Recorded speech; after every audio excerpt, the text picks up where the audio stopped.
네, 반갑습니다. 우리 서로 옆사람과 인사 나누겠습니다. 반갑습니다. 네. 오늘 새로 오신 분도 계신 것 같은데 잠깐 손을 좀 들어주시죠. 새로 오신 분. 네, 우리 뜨거운 박수로 환영하겠습니다. 네, 하나님 말씀 보시겠습니다. 누가복음 12장 13절부터 21절까지 함께 읽겠습니다. 시작.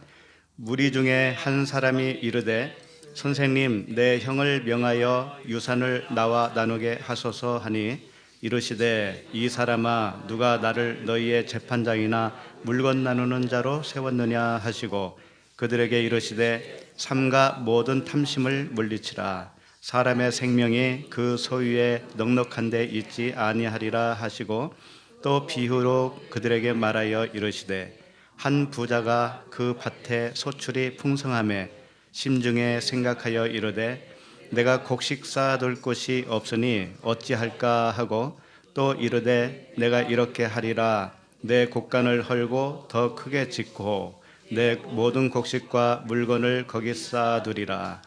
또 내가 내 영혼에게 이르되 영혼아, 여러 해 쓸 물건을 많이 쌓아 두었으니 평안히 쉬고 먹고 마시고 즐거워하자 하리라 하되 하나님은 이르시되 어리석은 자여, 오늘 밤에 내 영혼을 도로 찾으리니 그러면 내 준비한 것이 누구의 것이 되겠느냐 하셨으니 자기를 위하여 재물을 쌓아두고 하나님께 대하여 부여하지 못한 자가 이와 같으니라. 아멘.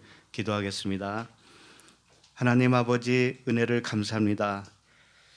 말씀의 홍수 시대에 살고 있는 저희들에게 분별의 영으로 함께하여 주시옵소서.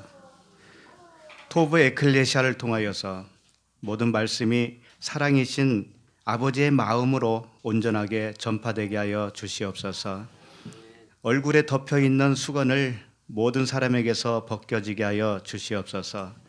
마음의 눈이 더욱 밝아지게 하여 주시고 하늘에서부터 오는 영광의 빛이 우리의 기업이 되게 하여 주시옵소서. 예수 그리스도 이름으로 기도드립니다.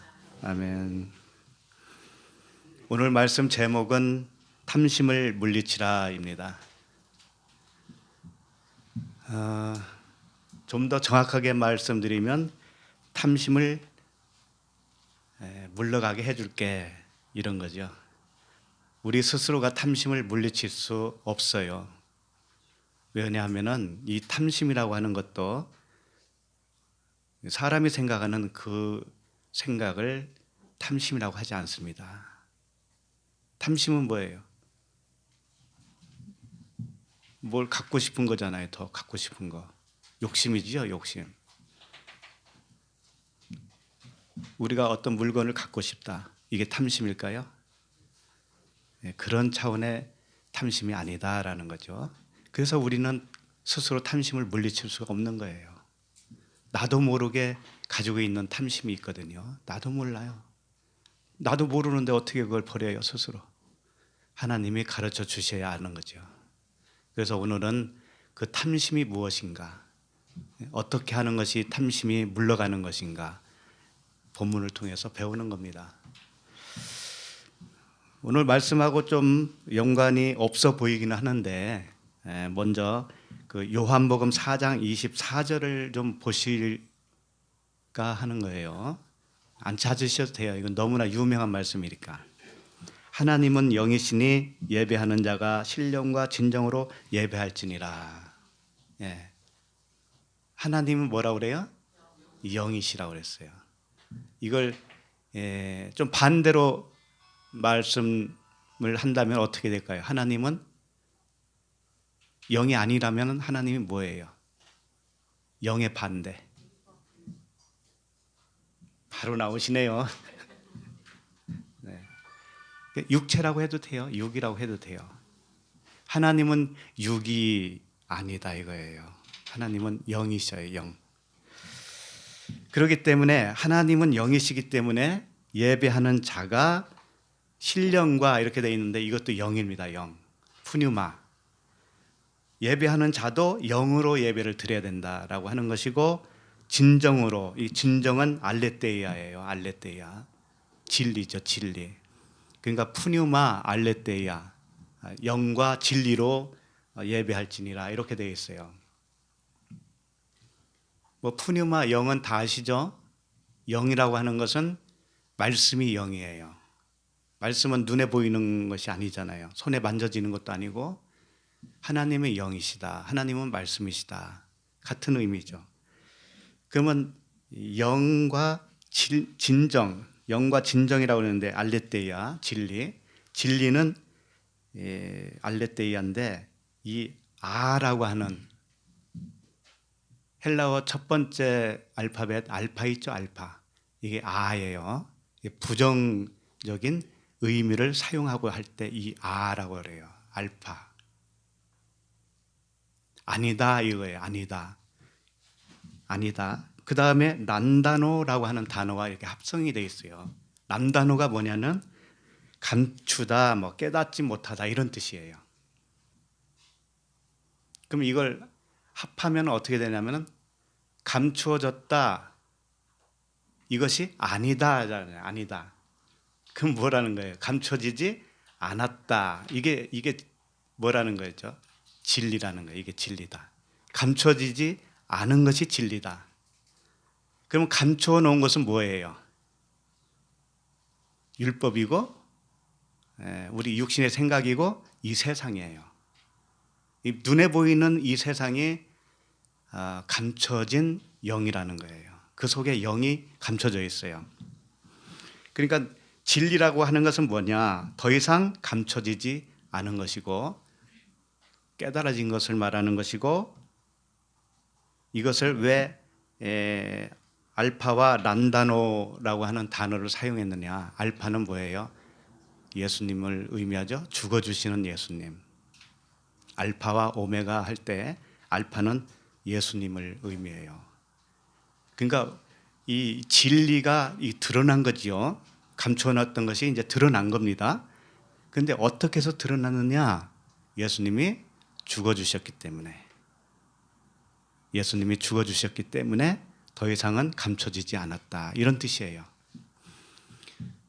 그러니까 영과 진리로 예배한다라고 하는 것은 하나님과 동등한 입장이 되어야만 그것이 진정한 예배다 이겁니다.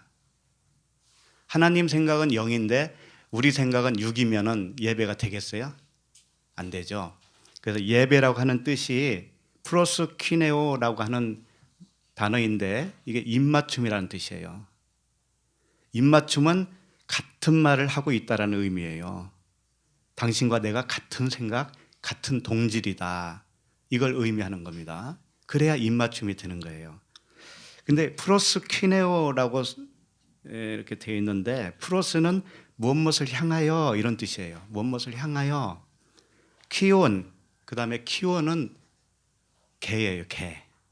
강아지. 그러니까 강아지가 무엇을 향하여 가서 입 맞추는 것. 이것이 예배라는 거예요. 강아지 키워보셨어요? 강아지를 우리에게 준 이유는 강아지를 통해서 예배가 어떤 것인가를 깨달으라 해서 주신 거예요. 그래서 저희도 한 8년, 9년 키워본 적이 있습니다. 이름이 에피, 푸들.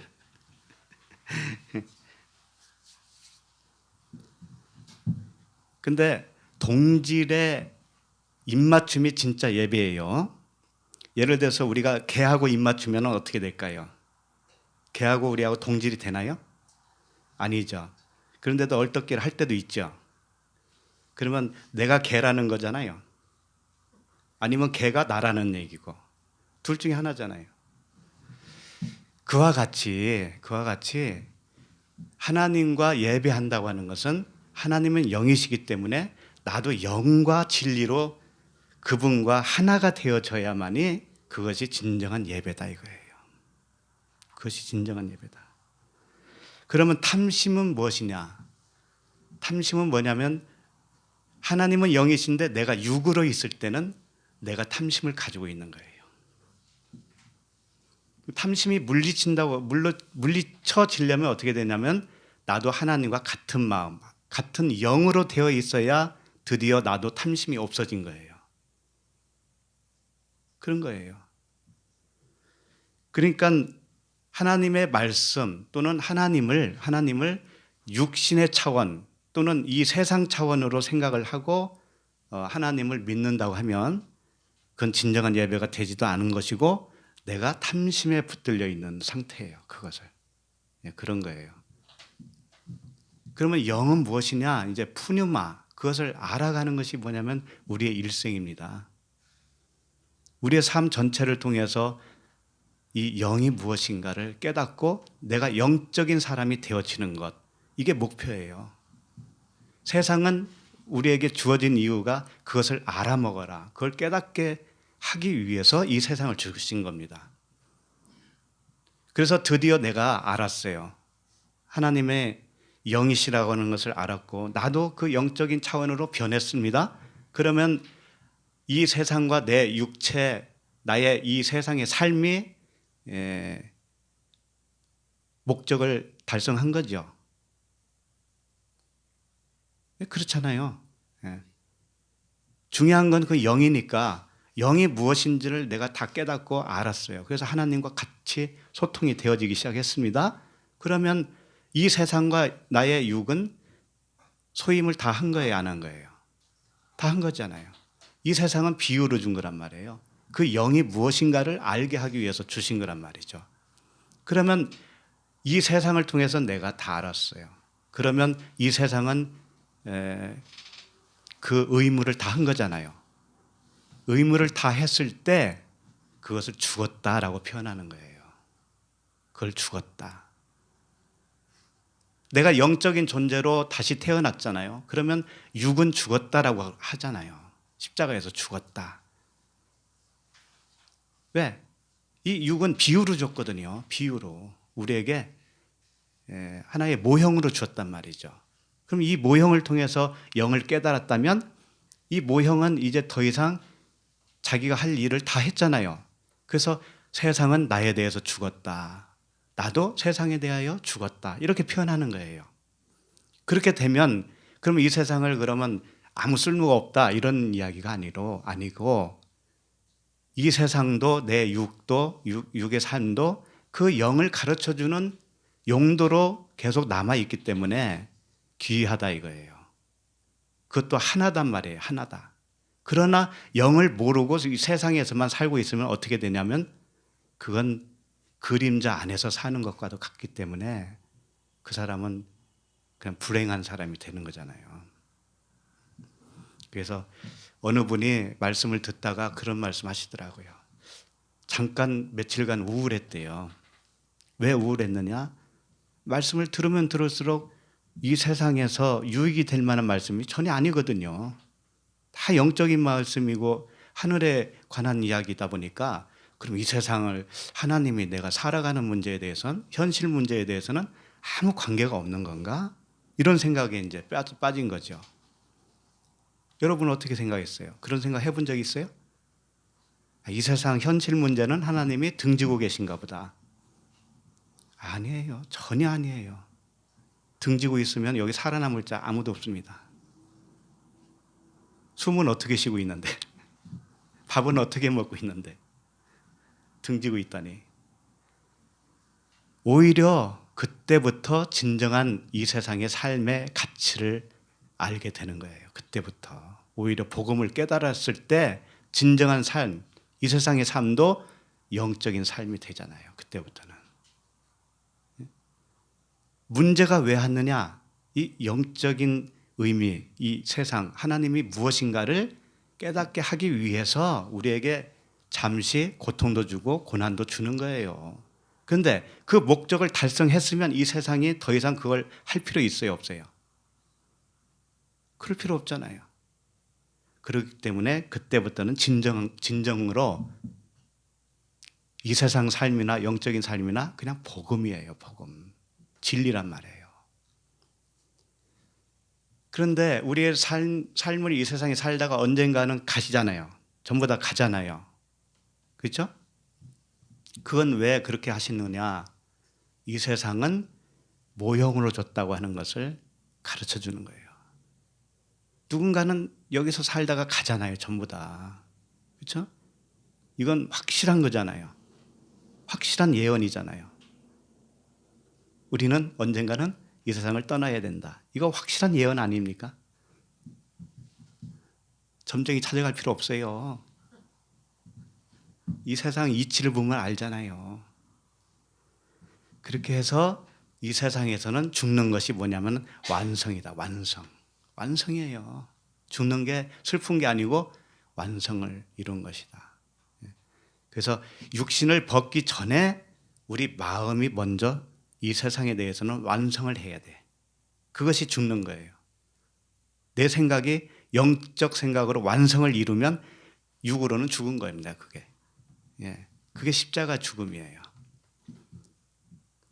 그런데 그걸 모르는 사람들은 아이고 내가 죽어야지 이러고 있어요. 죽음이 뭔지 몰라요. 죽음은 진리로 완성되는 것이다. 완성되는 것이 육으로는 죽는 거예요. 그래서 그런 것을 가르쳐 주기 위해서 강아지도 키우게 하는 거예요. 강아지에 매이면 안 돼요. 진리를 깨닫는 데 중요하지 거기에 매이지는 마셔야 돼. 강아지뿐이겠어요? 우리 삶 전체가 그렇죠. 자, 우리 13절 다시 한번 읽겠습니다. 시작. 무리 중에 한 사람이 이르되 선생님 내 형을 명하여 유산을 나와 나누게 하소서 하니. 자, 무리 중에 한 사람이, 그래서 오늘은 첫째 날에 속합니다. 오늘 말씀 전체가. 첫째 날이라고 하는 것은 빛을 지었잖아요. 하나님 빛이 있으라 그랬잖아요. 이게 첫째 날이죠. 첫째 날 빛을 지으셨는데 그 빛을 빛과 어둠으로 또 나눴어요. 이게 첫째 날이에요. 그리고 그 빛과 어둠은 뭐냐면 낮과 밤이라고 표현을 또 해요. 낮과 밤 이렇게 나눈 상태가 무엇이냐? 첫째 날. 근데 첫째 날에 이 밤이 무엇이고 이 어둠이 무엇인가를 통해서 빛을 알게 되었다면 그것은 생명이 된 거죠. 첫째 날에서 빛을 깨닫게 되면 그 자체가 생명이 되는 거예요. 그런데 그렇게 쉽게 되는 것이 아니기 때문에 둘째 날, 셋째 날, 넷째 날, 일곱째 날까지 가는 겁니다. 그 과정을 우리에게 주시는 거예요.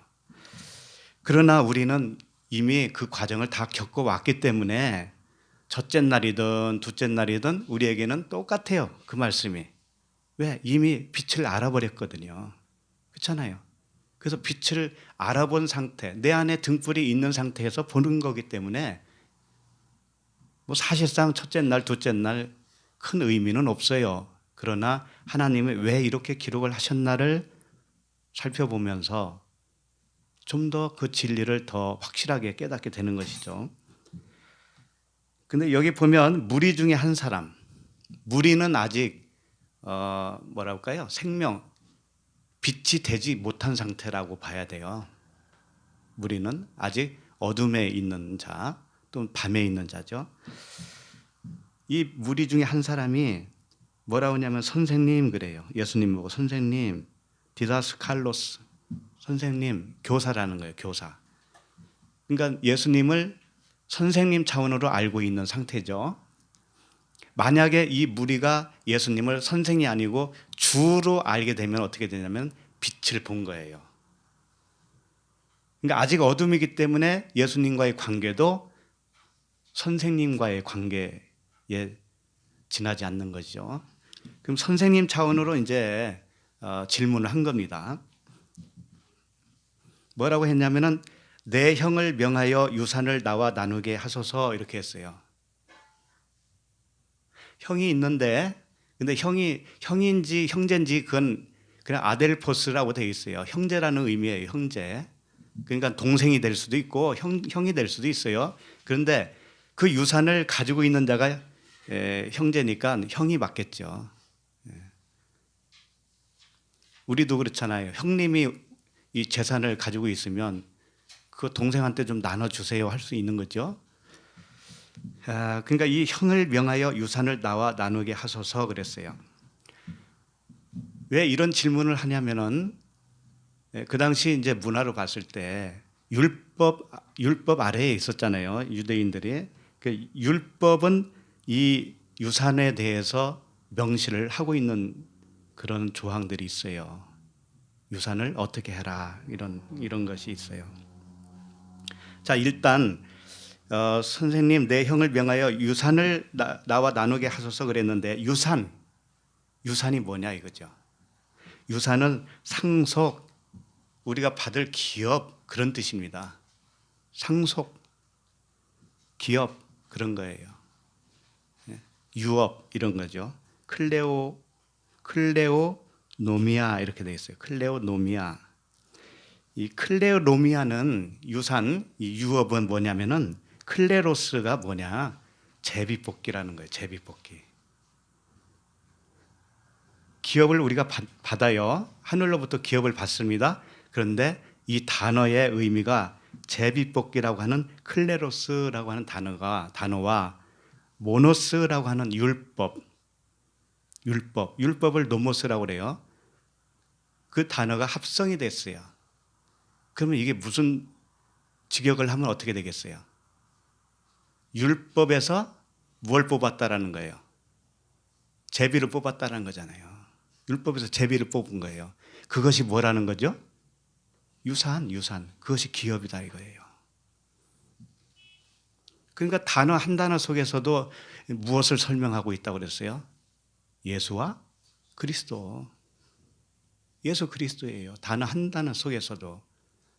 그러니까 이 유산이라는 것이 무엇이냐? 우리는 그냥 두리뭉실하게 뭐 하나님께서 주시는 뭐가 있겠지. 이렇게 생각하잖아요. 근데 그걸 좀 정확하게 말하면 율법 안에서 제비를 뽑은 것이 기업이다 이런 뜻이에요. 율법은 뭐예요? 하나님이 주신 이 문자 말씀이잖아요. 성경 66권이죠. 성경 66권에서 제비를 뽑아. 무엇을 제비를 뽑냐면 그리스도라고 하는 제비를 뽑아요. 그리스도라고 하는 제비를 뽑아서 내가 가지면 내가 그리스도라고 하는 유업을 갖게 된 거죠. 그 말씀이에요. 그러니까 유업이 그냥 오는 것이 아니라 이 말씀 속에서 그리스도를 발견해야 된다 이거예요. 각자가. 말씀 속에서 그리스도를 발견한 자가 기업을 받은 자예요. 유산을 받은 자예요. 그래서 제비뽑기 하잖아요. 성경이 가끔 나오죠. 제비뽑기. 이게 아들 됐다라고 하는 뜻이에요. 아들 됐다. 왜냐하면 제비 뽑는 것은 내 의지로 되는 게 아니죠. 순전히 세상 말로 뭐예요? 운이잖아요. 운이죠.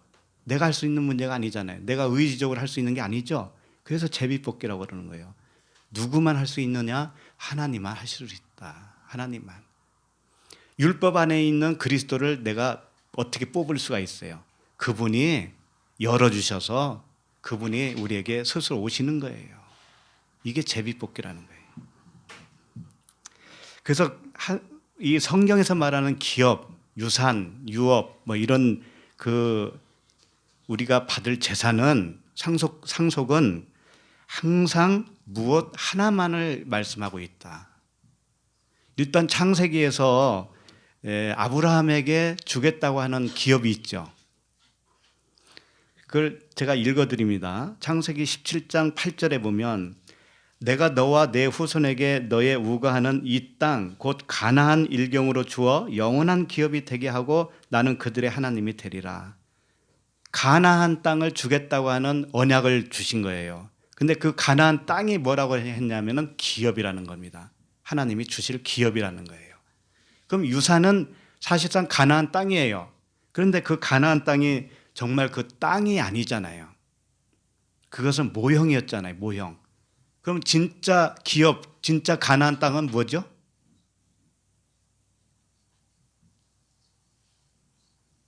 네? 진짜 가나안 땅이 뭐예요? 우리 마음 성전을 의미하잖아요. 네? 우리 마음 성전이 주님으로 받을 기업이고 그것을 다르게 표현하면 그리스도예요. 그리스도. 그리스도를 받는 것이 내가 기업을 받는 거예요. 가나안 땅이라고 하는 기업을 받는 것이 뭐냐? 그리스도를 받는 것이다. 그리스도는 뭐냐? 진리다. 진리. 진리의 말씀이다.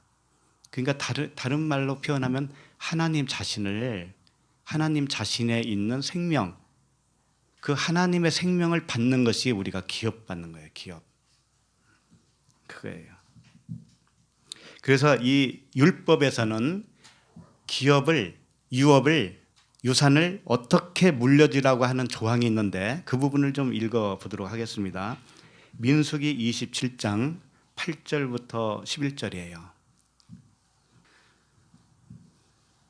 한번 읽어볼까요? 민수기 27장 8절부터 너는 이스라엘 자손에게 말하여 이르기를 사람이 죽고 아들이 없으면 그의 기업을 그의 딸에게 돌릴 것이요 딸도 없으면 그의 기업을 그의 형제에게 줄 것이요 형제도 없으면 그의 기업을 그의 아버지의 형제에게 줄 것이요 그의 아버지의 형제도 없으면 그의 기업을 가장 가까운 친족에게 주어 받게 할지니라 하고 나 여호와가 너 모세에게 명령한 대로 이스라엘 자손에게 판결의 규례가 되게 할지니라.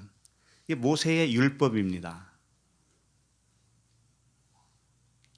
그 아버지로부터 물려받을 기업을 받을 수 있는 사람들을 여기서 명시를 해요. 아들이 없으면 딸에게 주고 딸이 없으면 아버지의 형제에게 주고 아버지의 형제도 없으면 먼 친척까지도 주라. 어쨌든 간에 줘야 돼. 친척까지라도 해서 줘야 돼. 이게 율법이에요. 근데 이것은 모형이란 말이에요. 모형. 그렇게 해서 유업을 받은 것이 진짜 그리스도라고 하는 기업을 받는 것이 무엇인가를 설명해 주고 있는 거예요.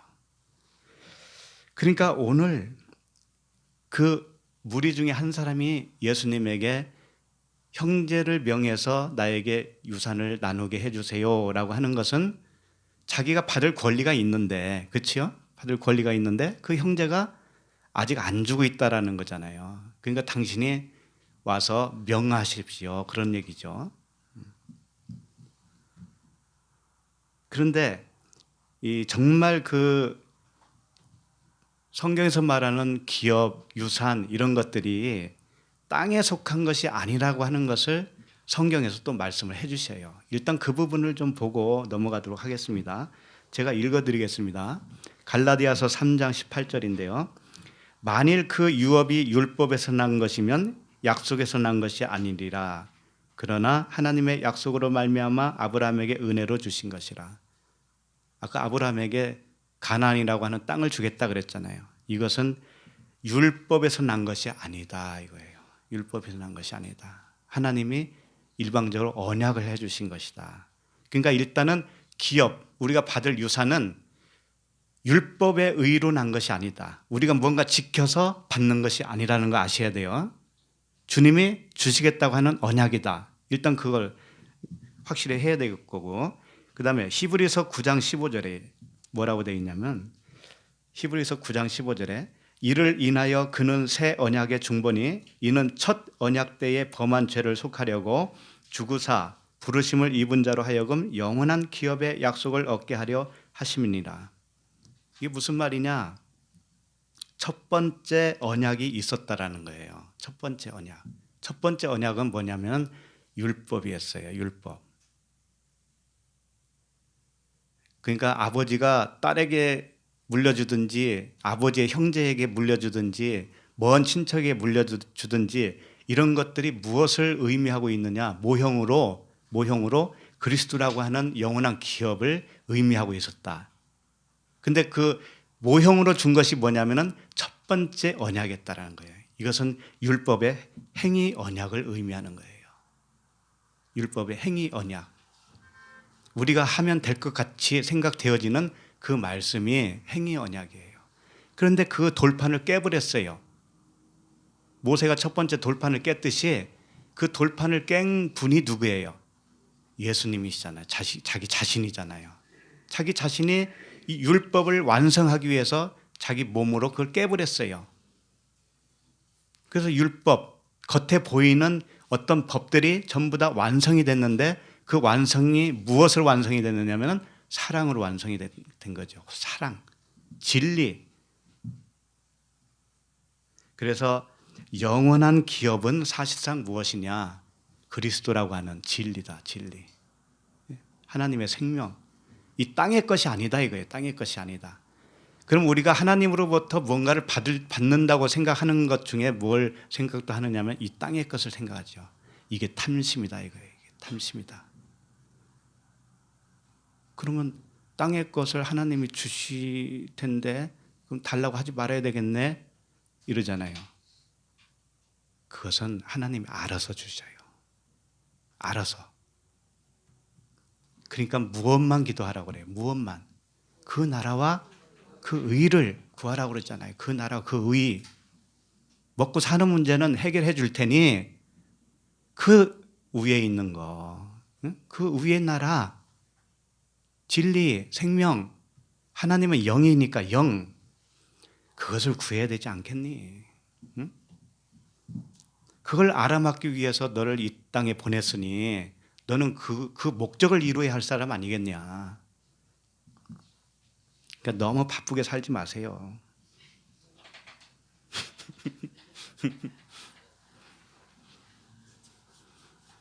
아이고 바쁘게 살아도 먹고 살기 힘들던데요. 두 끼만 먹으면 되잖아요. 살찌는데 세 끼까지 먹으려고 그래요. 예수로 죽으심은 십자가에서 예수로 죽으셨다고 하는 것은 이 세상에 대해서 죽어주신 거예요. 이 세상. 이 세상. 이 세상에 소임이 다 되도록 그분이 마침이 되어주신 거예요. 그럼 우리도 마침이 되어지면 세상에 대해서는 죽었다 이러는 거죠. 자 그러면 예수님이 이 무리 중에 한 사람이 요청한 대로 해줄까요? 안 해줄까요?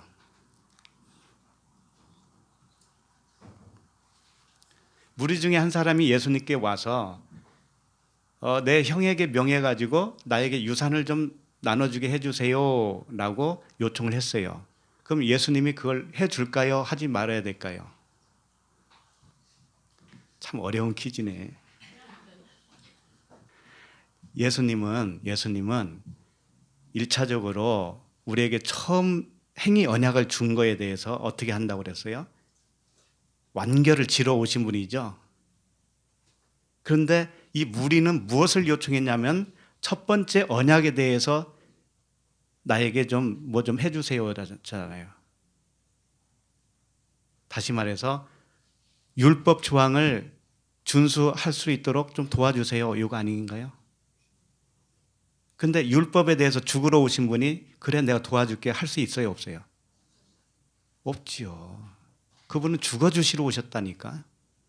그분은 율법을 완성시키러 오셨는데 이 무리는 요청하기를 뭐라 하냐 율법을 좀 이게 지켜지게 해주세요 그러잖아요. 그죠? 율법 조항대로 좀 이루어지게 해주세요 그러잖아요. 형 보고 나에게 좀 유산을 좀 분배할 수 있도록 주님이 명령을 좀 내려주세요 그거잖아요. 근데 예수님이 그걸 하실 수 있어요 없어요? 없어요. 그분은 죽으시고 나면은 할 수 있습니다. 죽으시고 나면은 할 수 있는데 그 눈에 보이는 육적인 유산으로 분배를 하는 게 아니에요. 그때는 눈에 보이지 않는 하늘의 것을 분배를 해주시는 거예요. 그때는. 그러니까 예수님이 뭐라고 하냐면 14절을 읽어볼까요? 14절 읽겠습니다. 이르시되 이 사람아 누가 나를 너희의 재판장이나 물건 나누는 자로 세웠느냐. 그렇죠? 예수님이 야 내가 너희의 재판관이나 물건 나누는 자로 세워준 줄 아냐? 내가 그걸 하기 위해서 여기 온 줄 아니? 이런 말씀이에요. 그럼 예수님은 이게 아니라면 뭘 하러 오신 거예요? 재판장이나 물건 나눠주는 어떤 그 판사와 역할을 같은 그런 의미로 오시지 않았다면 무엇으로 왔어요? 그분은 무엇 때문에 오신 거예요?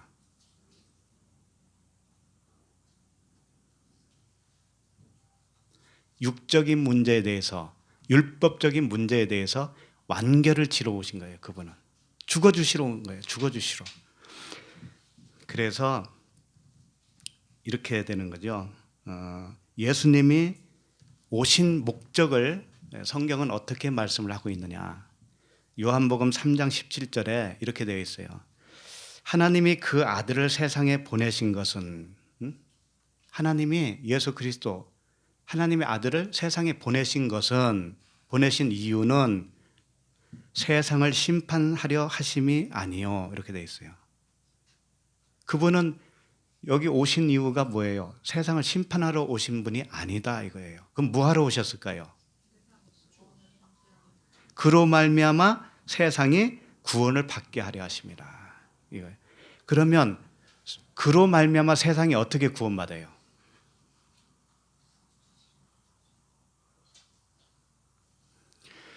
우리가 이 기독교가 거의 다 그래요. 어떻게 배워왔냐면은 구원이라고 하는 것은 예수님이 우리의 죄 때문에 죽어주셨다. 대신 죽어주셨으니 그 예수님이 대신 죽어주신 그 은혜 때문에 내가 죄 용서를 받고 나 구원받았습니다. 그거죠. 그게 틀린 말은 아니에요. 근데 죄가 뭐냐 이거, 죄가. 죄가 뭐냐 이거예요. 그분이 대신해서 죄에 대해서 죽어주신 건 맞는데 그 죄가 뭘 말씀을 하고 있느냐 이거죠. 모든 사람이 아담의 후손이니까 죄인이죠. 이렇게 말을 하죠. 또 모든 사람이 아담의 후손이 될 수 있어요, 없어요? 예? 없어요? 예. 그럼 없다는 이유를 좀 설명해 주시기 바랍니다.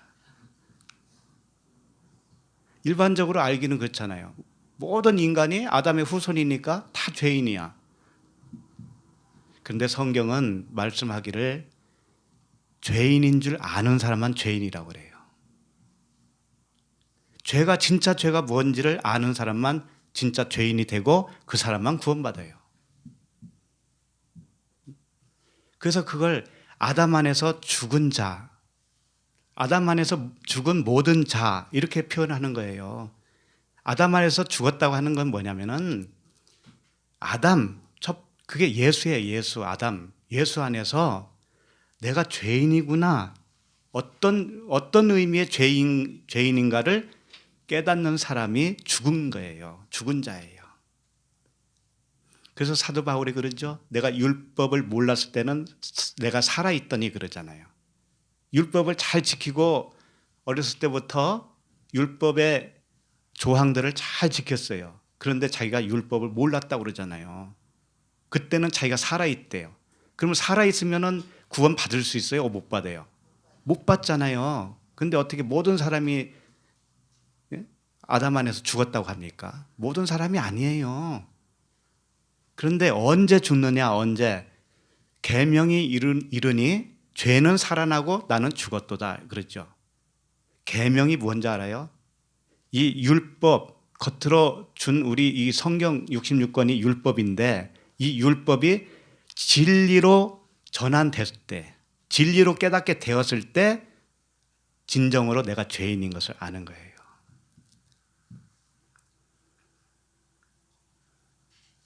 그때 아담 안에서 죽은 겁니다. 비로소. 그럼 그 사람만 구원받는 거예요. 그리스도 안에서 구원받는 거예요. 그걸 말하고 있죠. 그러니까 예수 그리스도께서 하나님의 아들이 이 세상에 온 이유는 세상을 심판하러 온 게 아니에요. 근데 아까 무리 중에 한 사람이 뭘 요청했냐면 판결을 요청했잖아요. 판결을. 그죠? 예수님에게 유산을 나눠주세요 라고 하는 판결을 요청을 했는데 예수님은 그걸 할 수 있는 분이 아니다. 나는 그걸 판결하러 온 게 아니고 그 판결을 내려야 하는 판결 조항이 있죠. 판결 조항을 없애려고 온 사람이야. 이런 거죠. 예를 들면 이런 거예요.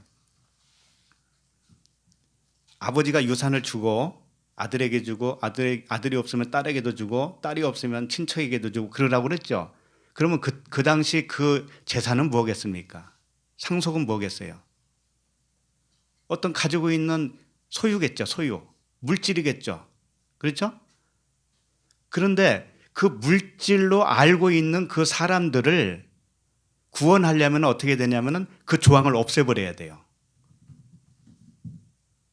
그 조항을 없애버리면은 그 물질로 유산을 하려고 했던 그 사람이 어떤 생각을 하게 될까요?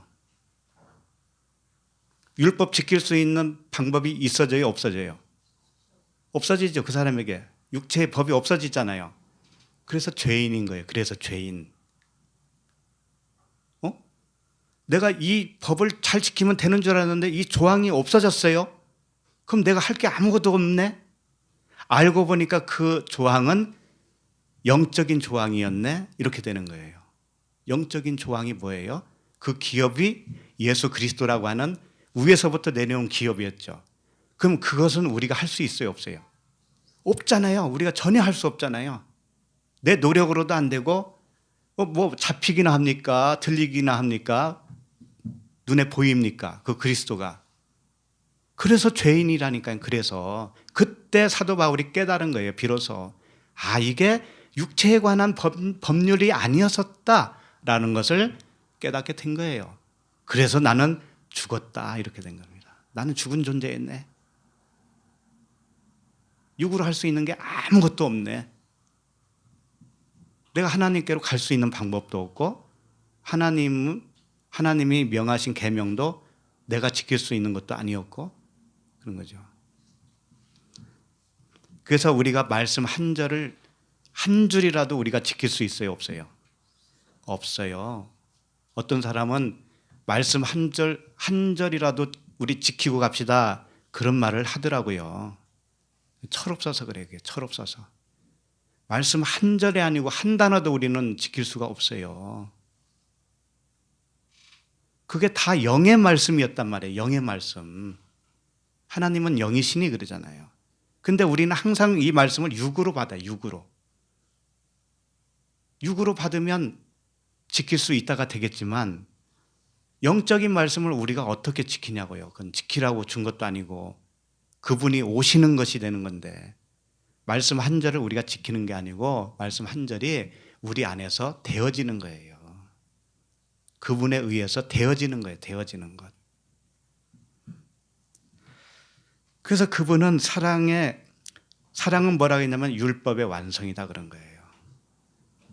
이 율법은 너희들이 육신적으로 이 세상 살면서 지킬 수 있는 것처럼 생각을 했었지만 결국은 그것이 아니었구나.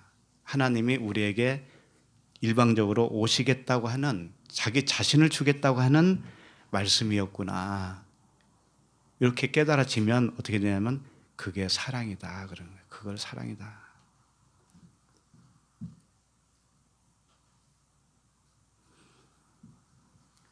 그러니까는 율법은 죄와 사망의 법이라고도 하죠. 죄와 사망의 법.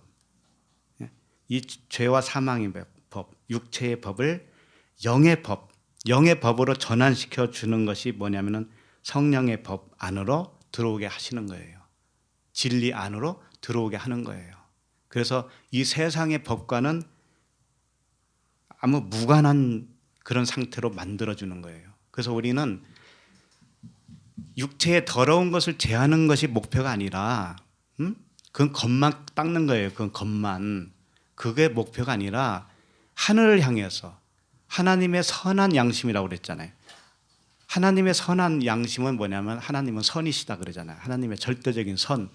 그 선이 무엇인가를 계속 추구하는 거예요.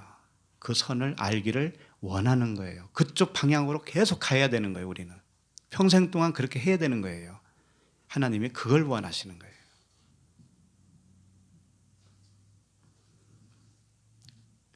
그래서 그분은 이렇게 자기가 이 세상에 오신 목적을 이렇게도 표현하셨어요. 마태복음 20장 28절에서 인자가 온 것은 섬김을 받으려 함이 아니라 도리어 섬기려 하고 자기 목숨을 많은 사람의 대속물로 주려 함이니라. 이렇게 표현을 하시고 계신 거예요. 이게 다시 말하면 섬기는 것이 뭐냐? 그분이 섬기는 건 뭐냐면은 그분이 하나님은 영이시다. 이 영이 뭔지를 가르쳐 주는 거예요. 이게 섬기는 거예요. 자기 육체로 가르쳐 주는 거예요. 근데 그 가르쳐 주는 것이 다 마치면 어떻게 될까요? 마치면 그것이 죽음이라는 거예요. 그것이. 그러니까 율법이 우리를 어디로 인도하냐면은 하나님께로 인도해요. 영으로 인도해요. 그래서 율법이 원래 육체의 법이 아니고 영의 법이었다, 성령의 법이었다라고 하는 것을 가르쳐 주어요. 계속. 그러다가 다 가르쳐 주면 율법의 마침이 되겠죠. 그렇죠? 그러면 율법이 그때는 나에 대해서 어떻게 된 거예요? 죽었다 그러는 거예요. 죽었다. 나도 율법에 대해서 죽었다. 그리고 무엇으로 살아났느냐? 진리로 살아났다. 그리스도로 살아났다. 그런 거예요. 그게 구원이에요. 그게 구원. 그러니까 말씀을 모르면 구원이 아니에요.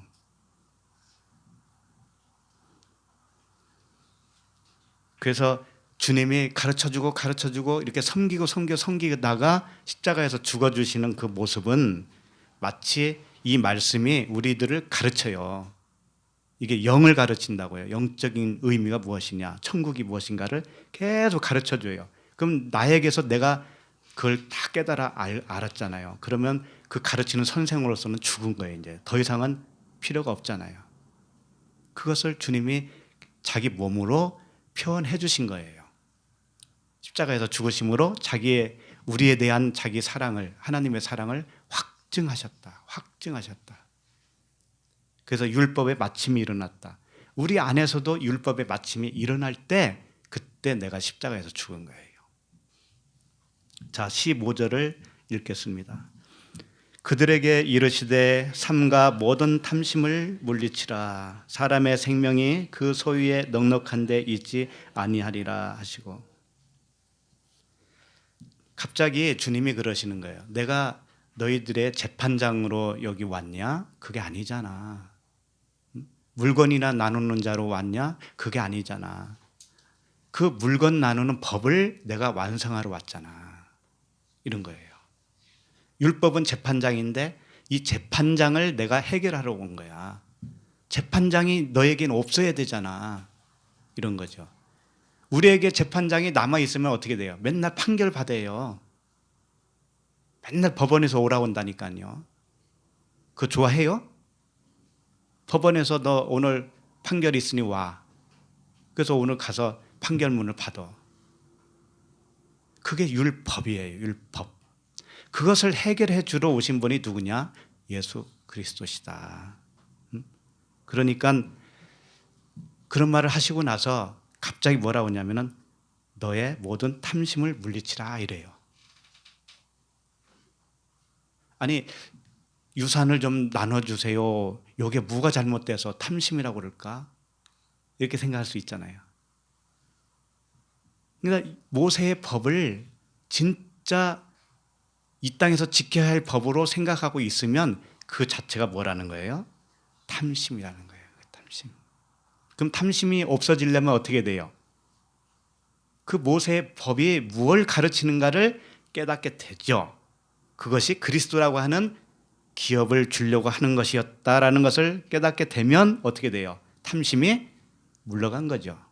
예, 그거예요. 그래서 오늘 말씀 결론부터 말씀드리면 계속 하다 보면 이게 길을 잃어버려. 또 중간에 졸기도 하고 또 다른 생각이 찾아오기도 해. 또 막 정신이 어디로 출장 가기도 하고. 그래서 결론부터 말씀드리면 무리 중에 한 사람은 아직 율법 아래에 갇혀 있기 때문에, 그 무리 중에 한 사람은 참된 기업이 무엇인지 모르기 있기 때문에 예수께서 죽으셔야 죽고 그리스도로 그에게 들어가야 돼요. 성령으로 그에게 들어가서 진짜 유업이 뭔지, 진짜 유산이 뭔지를 깨닫게 해줄 때 비로소 그 무리가, 그 한 사람이 탐심이 없어진 거예요. 그 말씀을 오늘 본문에서 해주시는 겁니다. 예수께서 죽으셔야 되는 것이다. 그들에게, 자, 그 다음에 뭐라고 되어 있어요? 한번 읽어보죠. 그들에게 이르시되, 그랬죠? 그들에게 이르시되, 삼가 그랬어요. 삼가. 이게 삼가가 호라오예요. 호라오. 그러니까 이런 말씀하신 거예요. 호라오는 위의 차원으로 깨달아 보는 의미거든요. 호라오. 그러니까 주님이 그들에게 이르시되 뭐라고 하냐면 지금부터 네 눈을 좀 위의 차원으로 열어서 봐라. 이런 의미예요. 내가 하는 말을 위의 차원으로 알아들어라. 진리로 알아들어라. 그런 거죠. 그들에게 이르시되 삼가 뭐예요? 모든 탐심을 물리치라. 그러니까 이 탐심은 이 세상적인 의미의 탐심이 아니라는 거예요. 진리의 눈으로 보라고 그랬잖아요. 진리의 눈으로 보니 그 탐심이 바로 이런 것이었지 않느냐. 그걸 가르쳐 주기 위해서예요. 이 탐심이라고 하는 단어를 일단 보면은요, 플로넥시아라고 하는 단어예요. 이게 무슨 얘기냐면은 플레이온이라고 하는 단어와 에코라는 단어인데, 플레이온이 뭐냐? 이 많은 부분, 큰 부분 이런 뜻이에요. 그 에코는 뭐냐? 붙잡다 이런 뜻이에요. 그러니까 탐심이 뭐냐면 큰 부분을 붙잡은 상태를 탐심이라고 그래요. 큰 부분, 큰 자, 장자, 율법, 이게 큰 자잖아요. 그죠? 그러니까 탐심은 뭐냐면 뭘 붙잡은 상태예요? 율법을 붙잡은 상태. 율법은 뭐냐? 겉으로 드러난 법이에요. 이 세상 법이란 말이에요. 나에게 있어서는 내 육신을 생각하고 있는 거 있죠? 이 세상 어떻게 살까 하는 거 있잖아요. 그게 율법이라니까, 율법. 항상 이 세상 문제에 우리는 헤어나지를 못하잖아요. 그죠? 그게 율법, 그것이. 그거 해결하려고 발부둥 치는 게 뭐냐면 율법. 이게 탐심이다 이거죠. 탐심. 이 탐심, 큰 부분, 율법 세상, 겉사람의 생각, 이게 다 탐심이에요. 이 보이는 세상에 갇혀져 있는 것, 이게 다 탐심이라고요. 이게. 그러면 작은 부분은 뭘까요? 큰 부분을 붙잡은 상태가 탐심이라면 작은 부분을 붙잡은 상태가 탐심이 물러간 것 아니겠습니까? 작은 부분이 뭘까요? 그게 천국이에요. 천국. 영원한 세상, 그리스도, 진리, 하늘나라, 이것이 작은 거예요. 왜 작다고 표현하냐면 눈에 보이는 것은 크다라고 보는 거예요. 일단 그렇게 표현하는 거예요. 근데 눈에 보이는 거 말고 그 안에 이렇게 숨겨놓은 거, 그래서 작은 거라고 표현하는 거예요. 진짜 작은 게 아닙니다. 그거야말로 진짜 큰 거지요. 알고 보면 이 작은 부분을 깨닫게 되는 것이 뭐냐면 탐심이 물러간 거예요. 주님이 그렇게 해주시겠다 이거죠. 그래서 골로새서 3장 5절을 보면 읽어드립니다.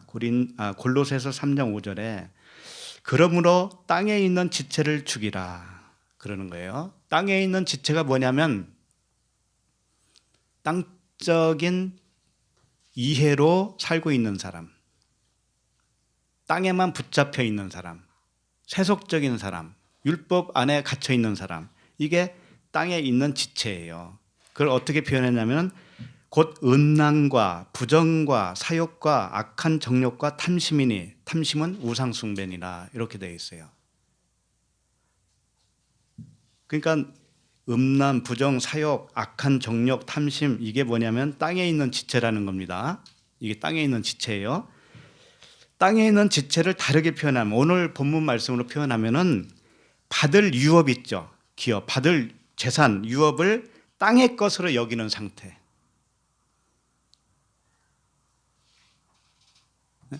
성경에 기록이 되어 있잖아요. 기업을 어떻게 하라. 아들한테 주고 딸한테 주고 아니면은 친척에게 주라. 이런 명시들이 진짜 진짜 이 땅에서 받을 유업으로 여기고 있는 것. 근데 그것뿐이겠습니까? 우리들 인식하고 있는 우리들 의식 세계에서 그것만 있겠느냐고요. 엄청 많습니다. 엄청 많아요. 우리 교회 다니는 교인들이 거기에 일단 붙잡히는 거예요. 나는 아니겠지 이런 생각 하지도 마세요. 나는 긴 거예요. 나는 거기에 붙잡혔는데 하나님이 광야 생활을 통해서 거기서 해방시켜 주는 겁니다. 받을 유업을 땅의 것으로 여기는 상태. 이게 탐심이라는 거예요. 탐심. 그럼 우리가 추구해야 할 기업은 뭘까요? 우리가 추구해야 할 기업. 진짜 우리가 원해야 할 거. 정말 원해야 할 거.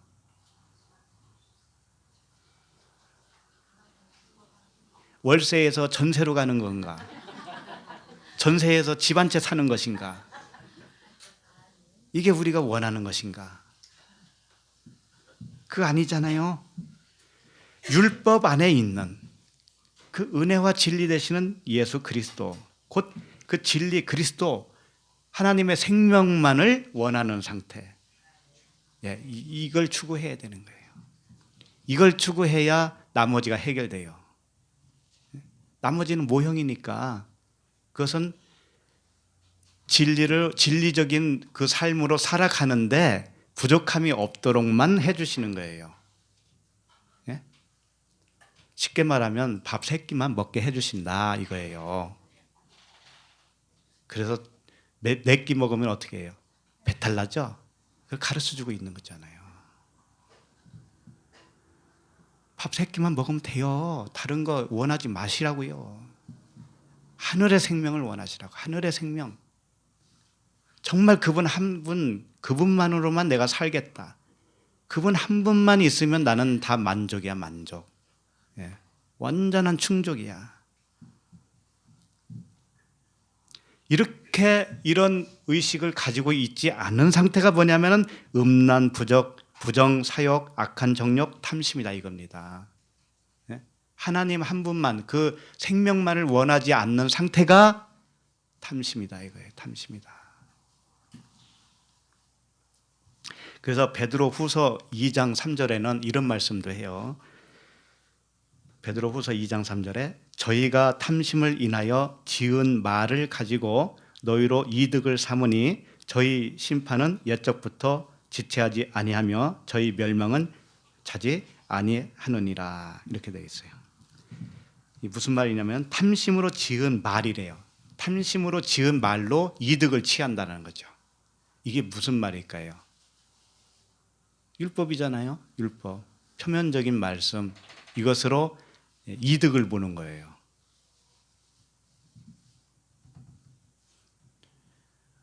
여기 오면 축복받습니다. 병 고칩니다. 이게 뭐예요? 예? 탐심으로 인해서 지은 말이잖아요. 그것이. 예? 세상적인 말씀으로 하나님의 말씀을 끌어내린 거잖아요. 그죠? 여기 오면 사업이 잘 됩니다. 뭐 이런다든지. 여기 오면 좋은 일만 생길 겁니다. 이런다든지. 새벽기도 열심히 나와 보세요. 자녀들이 학교 잘 들어갈 거예요. 입시만 되면 어떻게 해요? 아니라고 부정하면서도 입시만 되면 어떻게 해요? 기도하고 뭐까지 또 붙여놔요. 또 붙여놔. 그게 무엇이냐? 그 마음이 진짜 하나님을 원하지 않고 있다는 것을 반증하고 있어요. 그 자체가. 항상 하나님 믿는다고 하면서 세상적이야. 육신이 사는 문제야, 전부 다. 그러니까 만나서 이 나눔을 해도 그 나눔의 내용을 가만히 들여다보면 다 세상적이야, 세속적. 그래가지고 되겠어요?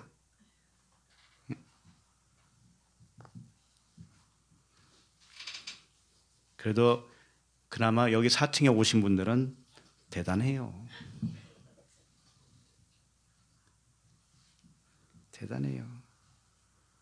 하나님을 아시는 분들이에요. 그래서 저희가 탐심을 인하여 지은 말을 가지고 저희의 이득을 삼는다. 이것은 벌써 심판에 이르렀다 이거예요. 벌써 멸망에 이르렀다 이런 뜻이에요.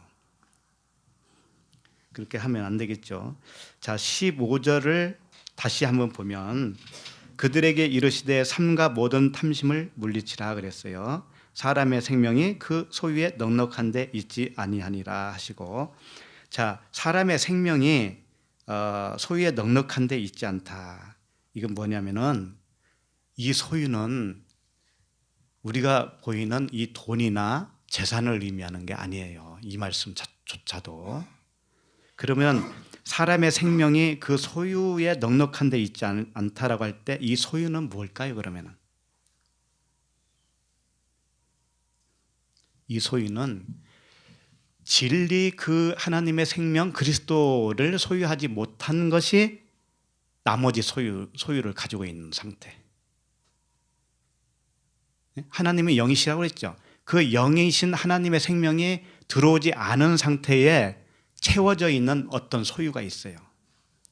그걸 통틀어서 그 사람의 소유라고 하는 거예요.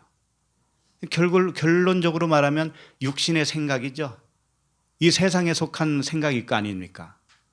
나 하나 잘 돼 보려고, 나 하나 편하게 살아보자, 이 세상 이왕에 사는 거 좀 떵떵거리면서 살아보자, 그런 말씀 아닙니까? 그런 생각 아니에요? 그것이 소유예요. 여기서 말하는 소유가 뭐 돈이 있고 없고 이런 걸 떠나서 그 마음 상태를 말하고 있어요. 그 마음 상태. 정말 하나님 믿는다고 하면서 정말 그 생명을 추구하고 있느냐, 그 위의 차원의 그 생명. 그래서 조금 기분 나쁘면 휙 가버리고, 분위기 좋으면 오고. 분위기가 무슨 진리입니까?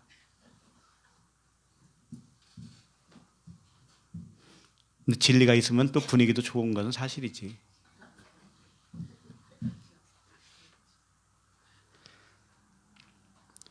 그래서 율법 세상에 속해 있는 내가 그 소유를, 율법이라고 하는 소유를 가지고 있는 상태예요. 그래서 그 다음 절에서 그 소유가 뭔지를 비유로 또 한번 설명해 주십니다. 다음 절, 16절을 읽겠습니다. 시작. 또 비유로 그들에게 말하여 이르시되 한 부자가 그 밭에 소출이 풍성하매. 자, 또 비유로 그들에게 말씀을 하시는 겁니다. 그럼 앞에 것도 사실은 비유였다는 거예요. 앞에 것도 무리 중에 한 사람이 형님에게 명하여 유산을 나누도록 해주세요 라고 하는 것도 사실은 다 비유였어요. 비유라고 하는 거 파라볼레라고 그래요. 파라볼레. 파라가 옆으로, 볼레는 던져놨다 이런 뜻이에요. 옆에 던져놨다. 그러니까 비유라고 하는 것은 옆에 진짜를 알게 하기 위해서 옆에다 살짝 이렇게 던져놓은 거예요. 그러니까 그것은 진짜는 아닙니다. 가짜예요, 가짜.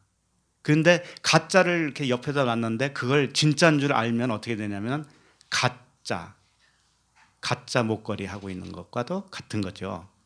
가짜 음식을 먹은 거죠. 그러니까 비유는 진짜를 가르쳐 주기 위해서, 비유는 그 안에 진리가 숨어 있다는 것을. 자, 그러면 비유의 그 설명이 어떻게 되어 있냐면 비유로 그들에게 말하여 이르시되 한 부자가 그 밭의 소출이 풍성했다 이겁니다. 그래서 그 풍성한 그 소출을 어디다 보관할 데가 없어서 어떻게 한다는 거예요? 그 다음 절을 읽어보면 나오잖아요. 곡식 쌓아둘 곳이 없어서 어떻게 해요? 곡간을 헐고 새로운 곡간을 짓죠. 예, 그렇게 되는 거죠. 이제 이런 이야기들이 무엇을 의미하고 있는가를 이제 보아야 되는 거예요. 일단은 소출이 풍성했다 이겁니다. 그러면 이 소출이 뭘까요? 이 비유니까 한 부자가 그 밭에 소출이 풍성했다라는 거예요. 그러면 일단 그 부자가 뭔가를 전제를 가지고 있어야 돼. 우리가 이 말씀을 진짜 풀으려면은 이 부자가 무슨 부자예요? 율법의 부자죠. 예? 그 행위 언약을 잘 준수하고 있는, 예? 그런 자. 그러니까 젊은 청년이 예수님께 와가지고 어떻게 하면 영생 얻을 수 있습니까? 그랬더니 계명을 지켜라 그러니까 내가 어렸을 때부터 다 지켰는데요. 이런 자, 이게 부자란 말이에요. 근데 그 계명은 뭐예요? 사실은 사랑이잖아요. 사랑은 지가 할 수 있어요? 사랑은 하나님인데 하나님이 와야 되는 거 아니겠어요? 근데 자기가 다 했대. 그걸 어렸을 때부터 했다는 거예요. 그게 말이 돼요 그게? 그러니까 부자의 그 사람이 할 수 없는 걸 했다고 하니까는 마음의 부자가 돼버린 거예요. 그래서 그 부자예요. 여기서 그 부자가 그 밭에 소출이 풍성했다. 그러면 그 부자가 이 소출을 가지고 있는 그 소출은 어떤 소출이겠어요? 율법의 행위에서 나온 소출이잖아요. 내가 이거 다 지켰다, 이거 지켰다, 그거잖아요. 그게 소출이잖아요. 그래서 이 소출을 뭐라고 하냐면 유포레오라고 그래요. 유포레오라고 하는데 이 포호레오라고 하는 단어에서 왔는데 짐을 지다 이런 뜻이에요. 짐을 지다. 주님이 그러잖아요. 수고하고 무거운 짐진 자들아 다 내게로 오라. 그런데 본인은 수고운 짐이라고 생각해요, 안 해요?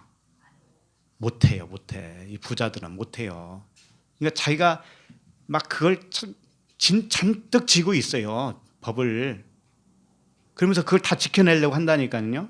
그래야 복 받는 줄 알고. 그런 상태가 뭐냐? 짐을 지고 있고 많은 소출을 가지고 있는 상태다. 그러면 그러니까 스스로 좋다고 여기고 있는 그 소출, 하나님은 그걸 쓰레기로 보고 있는데 자기 혼자만 좋다고 하는 거예요. 그 소출을 말하는 겁니다. 율법의 선한 행위로 얻은 소출이에요. 네. 그러면 율법을 지키는 사람들이 악을 지키든가요? 선을 지키든가요? 선을 지키잖아요. 선을. 자기가 생각하기에 선이잖아요. 하나님이 이렇게 하면은 복이다라고 하는 부분을 막 지키잖아요. 이렇게 이건 하지 말아야 되라고 하는 것을 해요, 안 해요? 또 안 하잖아요. 잘 지키잖아요. 그거예요. 그러니까 자기 생각으로는 내가 선을 많이 쌓았어 이렇게 되는 거죠. 선을 많이 쌓았어. 그러니까는 그 선이라고 하는 소출 그것을 많이 가지고 있습니다. 자, 17절을 읽겠습니다. 심중에 생각하여 이르되 내가 곡식 쌓아둘 것이 없으니 어떠할까 하고. 자, 여기 보면은 잘 봐야 돼. 자기 곡간이 있을까요, 없을까요? 나중에 보면 있어요. 18절에 보면 또 이르되 내가 이렇게 하리라. 내 곡간을 헐고 있죠? 그러니까 이미 곡간이 있죠? 곡간이 있어요. 그런데 17절을 보면 쌓아둘 곳이 없대요. 쌓아둘 곳이 없대요. 이미 곡간이 있었는데 거기에는 이건 못 쌓는다는 거죠. 곡간이 작아서 그러겠지 이렇게 생각할 수도 있어요. 곡간이 작아서 뭐 더 크게 짓기 위해서 헐었겠지 이렇게 생각할 수도 있습니다. 문맥상으로 보면. 그런데 자기 곡간이 원래 있는데 거기에는 하나도 쌓지 않았다는 얘기예요. 하나도 안 쌓여. 왜? 그 곡간에는 이 소출이 들어갈 수 없는 곡간이에요. 그 곡간은 하나님이 이미 준 곡간이란 말이에요. 하나님이 뭐라고 그래? 너희가 하나님의 성전인 것과 그러잖아요. 그러니까 하나님의 성전을 이미 지어줬는데 그 사람은 몰라요. 그걸 몰라. 그러니까 자기 행위로 얻은 소출을 하나님이 준 성령의 전에다가는 들어갈 수가 없어요. 들어갈 수가 없어요. 그러니까 자기가 이제 자기가 얻은 소출을 보관해야 할 창고를 이제 새로 만드는 거예요. 새로. 자, 이게 내 생각일까요? 조금만 기다리세요. 말씀에 다 있으니까. 어떤 분들은 그러더라고요. 아니, 말씀을 너무 영해야 하는 거 아니에요? 영적으로만 해석하는 거 아니에요? 그러더라고. 아니 그럼 영적으로 해석해야지 뭘 해석한대? 하나님은 영이신데. 참 진짜 할 말이 없더라고. 할 말이 없어요.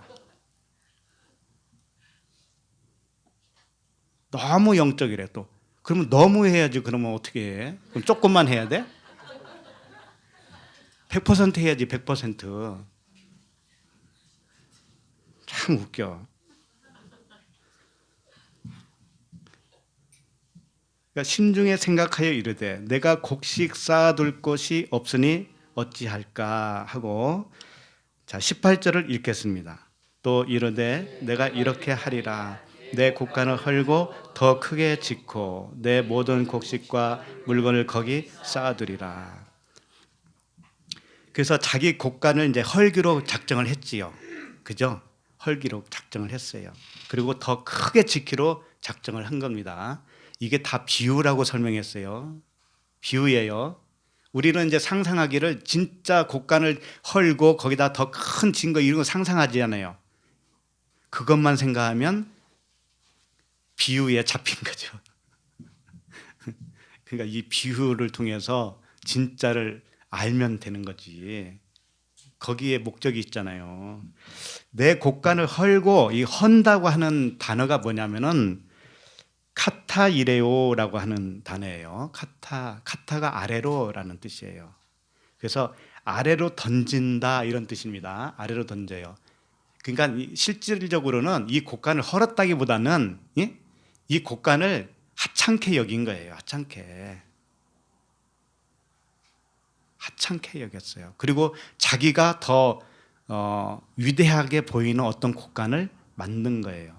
이게 우리 마음속에서 일어나는 일들이에요. 우리 마음속에서 일어나는 일. 그래서 더 크게 짓고 내 모든 곡식과 물건이, 그런다. 물건이라고 하는 단어가 아가도스예요. 물건이 아니고 아가도스는 선하다 이런 뜻이에요. 선하다. 그러니까 내 모든 곡식과 선한 것 이렇게 되는 거예요. 자기가 율법의 행위로 선하게 여겨지는 것들을 다 지켰을 거 아닙니까?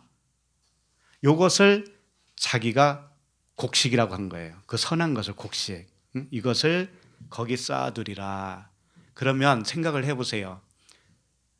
우리의 의로움입니다. 자기 의로움, 육체적인 의로움이에요. 육신의 생각, 양심에 의해서 선하다고 생각하는 것들이 있죠. 그걸 내가 잘 지켰어요. 잘 지켰어.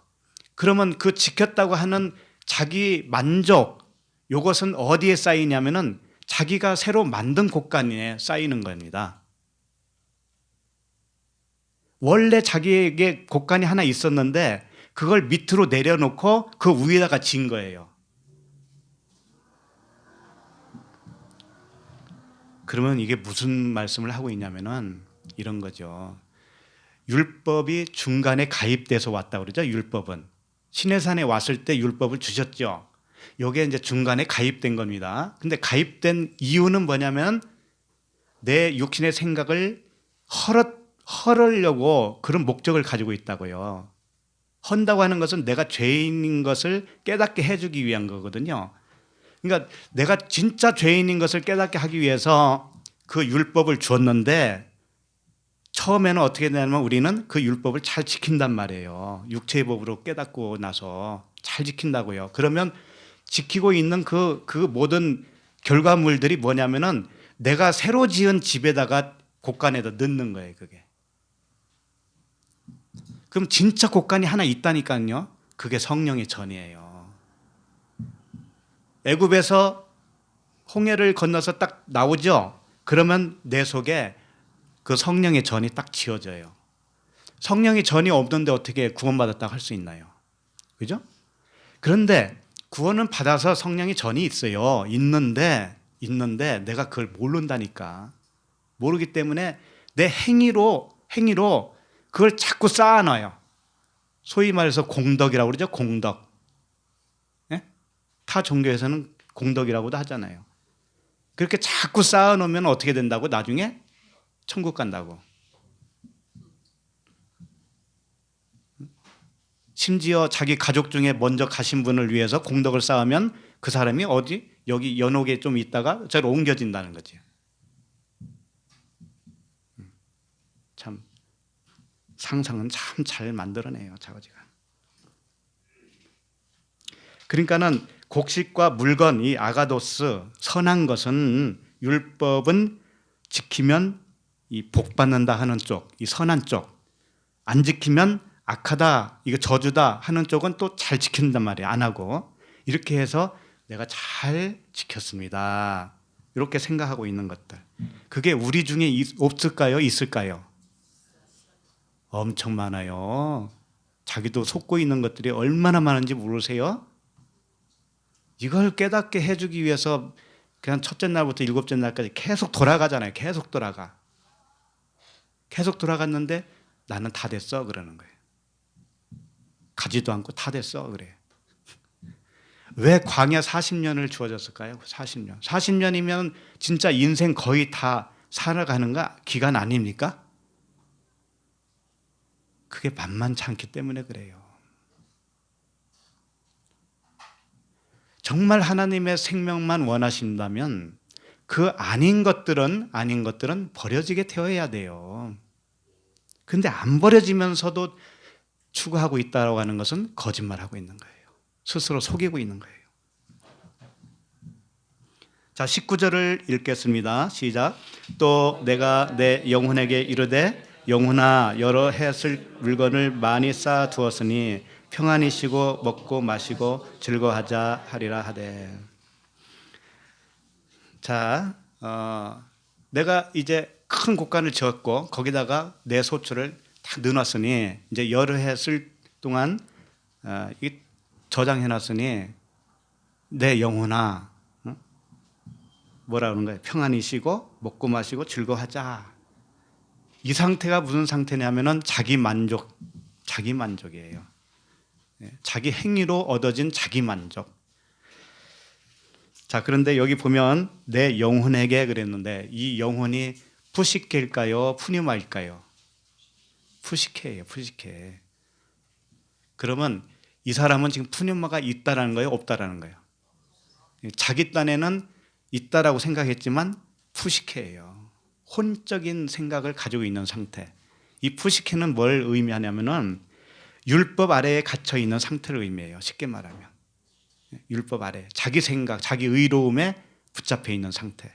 그리고 이 세상을 것만 위해서 살아가는 상태. 그것이 뭐냐? 푸시케다. 근데 여기 푸시케, 영혼아 여러 해 쓸 물건을 이렇게 되어 있는데 여러 해가 뭐냐? 우리가 생각할 때 여러 해니까는 1년, 2년, 3년, 10년, 20년 이렇게 생각하겠지만 그렇게 보기보다는 여러 해, 이 폴리스라고 하는 단어예요. 폴리스. 이게 뭐냐면은 많다, 크다 이런 뜻이에요. 많다, 크다. 그러니까 여러 그 해를 이야기하는 것이 아니고 큰 해, 많은 해를 의미하고 있다고요. 그러니까 율법 아래에 있는 기간을 그렇게 표현한 거예요. 율법 아래에 있는 기간을.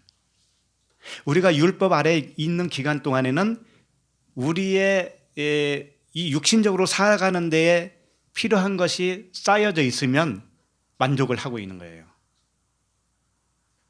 자, 한번 생각을 해보세요.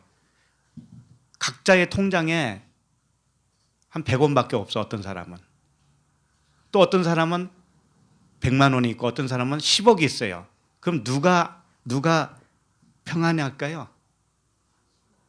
한 10억 있는 사람이 더 평안할 거 아니에요. 여러 해 쓸 동안 있잖아요. 근데 그것 때문에 평안을 느끼는 사람은 율법 아래에 있는 사람이다 이거예요. 아셨죠? 그것 때문에 평안을 느끼고 있다면 그것이 뭐냐면은 여러 해라는 거예요. 여러 해. 그래서 그 기간이 이제는 박살나야 되는 거죠. 그렇게 해주겠다는 거예요, 하나님이. 얼마나 감사해요. 100원만 있어도 할렐루야잖아요, 그때는. 안 겪어봤나 봐. 겪어본 사람은 이해를 한다.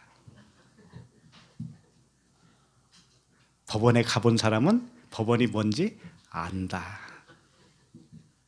부도 난 사람은 부도가 뭔지 알아요. 그런 중에도 평강을 얻은 사람은 평강이 뭔지를 아는 거죠. 예, 그걸 주시겠다고 하는 거예요. 그걸. 자, 그리고 여러 해 쓸 물건, 이 선한 것을 쌓아두겠다고 그랬는데 이 싼다고 하는 단어도 케이마이라고 하는 단어예요. 쌓기는 쌓는데 어떻게 쌓냐면은 이 케이마이 단어가 쌓는다고 하는 단어로도 가끔 쓰지만은 주로 어디에 쓰느냐면은 이 시체가 누워 있잖아요. 누워 있다라는 단어예요. 누워 있다. 그래서 주님이 십자가에서 죽으시고 어디에 누워 계셨어요? 무덤에 누워 계셨잖아요. 마태복음 28장 6절에 보면 그가 여기 계시지 않고 그의 말씀하시던 대로 살아나셨느니라. 와서 그의 누우셨던 곳을 보라. 이 누우셨다라고 하는 단어가 케이마이. 누우셨다. 그러니까 이건 뭘 의미하냐면 그 선하다고 생각한 것을 쌓아두었는데 이게 누워 있는 거예요. 그게 죽음이다라는 거예요. 그게. 근데 자기는 몰라요.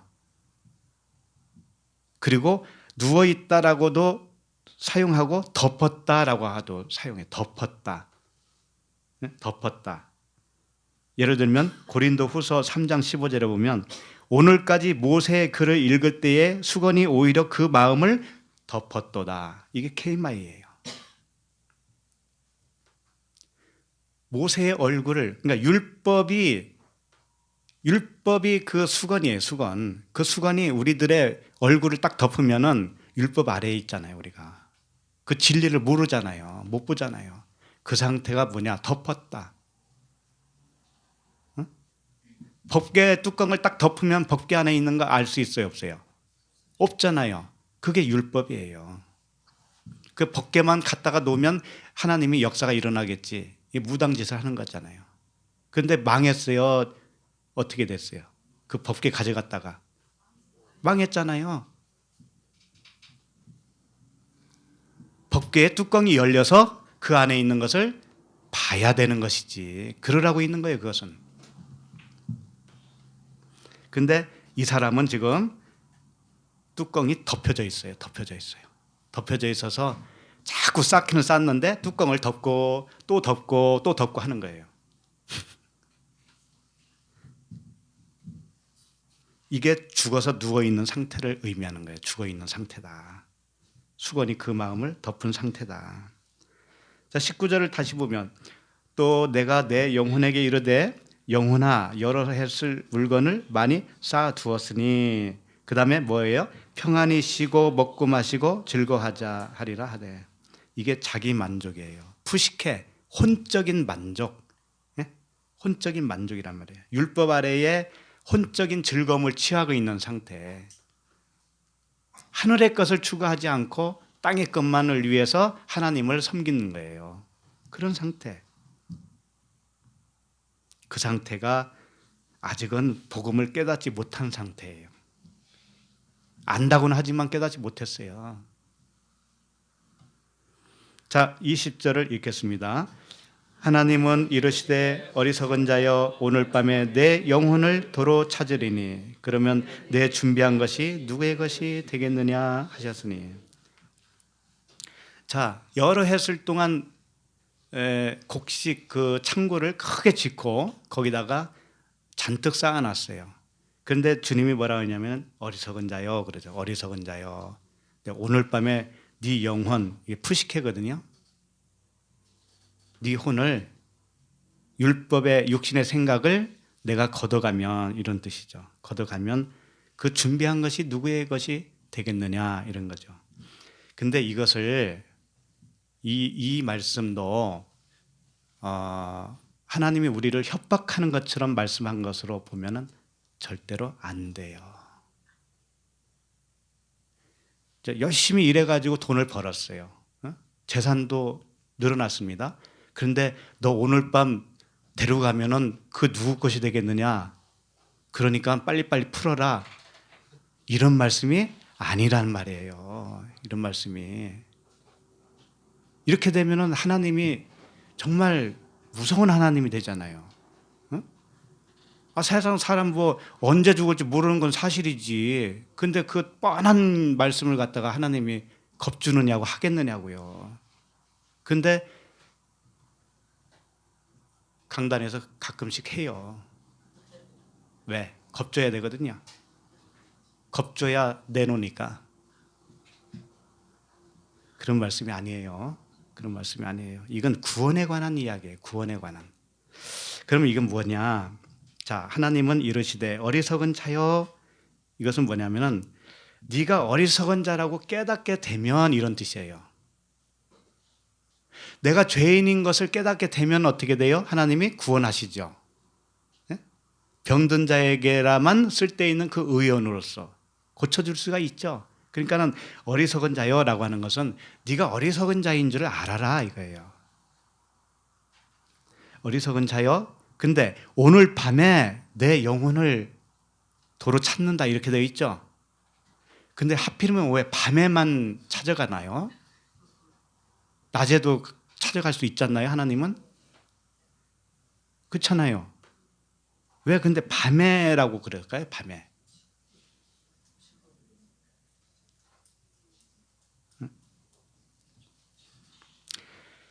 이런 거예요. 네가 어리석은 자라고 깨닫게 되면 그게 밤이야, 이런 뜻이에요. 그게 밤인데 그때는 네 혼이, 네 육신의 생각, 이게 푸시케라고 그랬잖아요. 율법적인 사고방식. 이게 나가는 거야. 그걸 말씀을 해주시는 거예요. 이 땅에서 너를 목숨을 끊어주겠다, 그런 협박이 아니라니까, 이게 이 말씀이. 언제 죽을지 모르니까 네 재산 다 풀어, 이런 뜻이 아니라니까요. 하나님이 그런 하나님이겠어요? 그런 말씀이겠어요? 그게 아니고, 네가 어리석은 자라는 것을 깨닫잖아. 그러면 그게 밤이다. 그럼 밤에는 네 푸시케가 떠나가는 거야. 이런 거예요. 떠나가면 누가 오는 거예요, 그러면? 푸뉴마가 오잖아요. 푸뉴마가. 그리스도가 오시는 거죠. 그렇게 된다 이거죠. 그렇게 해주겠다. 근데 봐요. 여기 보면 영혼을, 이게 푸시케예요. 영혼을 도로 찾는다고 그랬어요. 도로 찾는다. 그러면 도로 찾는다고 하는 의미 속에는 이미 한번 준 적이 있다라는 전제가 될 거 아닙니까? 그래요. 맞아요. 율법 아래에 가둬놨다고 하는 것은 하나님이 그렇게 했다라는 거예요. 예? 그 율법적인 사고방식을 내가 준 거야. 누가 준 줄 알아? 내가 준 거야. 그러는 거예요. 그러고 나서 그것을 도로 가져간다 이거죠. 그러니까 율법을 가입시킨 것은 죄를 깨닫게 하려면이죠. 그러면 죄를 깨닫는 순간 다시 가져간 거예요. 율법을 줬다가 가져간 거란 말이에요.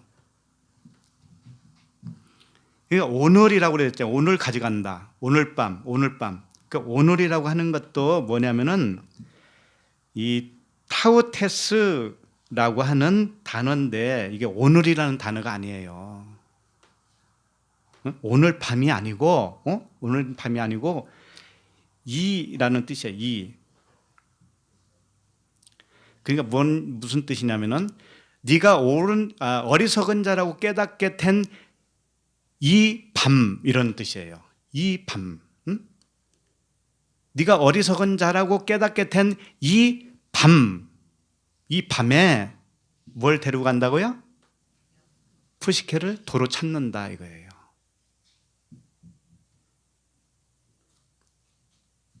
그러니까 내 영혼 푸시케를 도로 찾는다. 다시 찾는다는 거예요. 다시. 한번 줬던 것을 다시 찾는 거예요. 율법을 줬는데 그 율법에 의해서 네가 한번 태어났잖아. 쉽게 말하면 물세례. 홍해를 건너서 광야로 딱 나오죠. 그럼 한번 태어난 거라니까. 그게 혼이에요. 그게 푸시케. 그러면 불로 한번 다시 성령과 불로 태어나야 돼. 그게 뭐예요? 푸뉴마가 되는 거예요. 그때 푸뉴마. 주님의 다 이게 섬겨주시는 사랑이에요. 사랑 이야기. 우리를 어떻게 해서 구원하는가를 그 과정을 설명해 주는 말씀들이에요. 예. 우리를 겁박하고 협박하고 그런 말씀이 전혀 아니에요. 예. 안심하세요.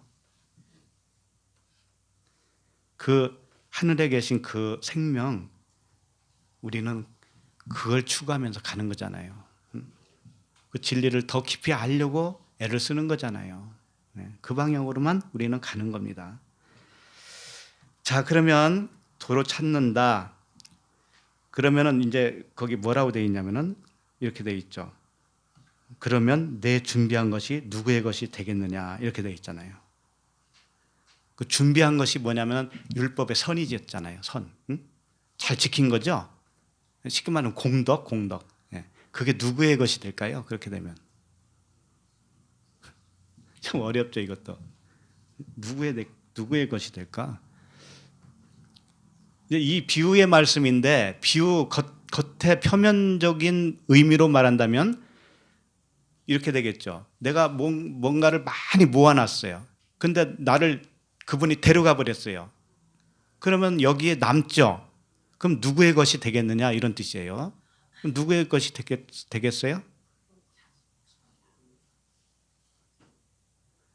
그건 사실상 하나님 나라에 필요한 거예요, 안 필요한 거예요? 안 필요한 거잖아요. 그럼 그거 죽은 거잖아요, 그게. 죽은 거죠.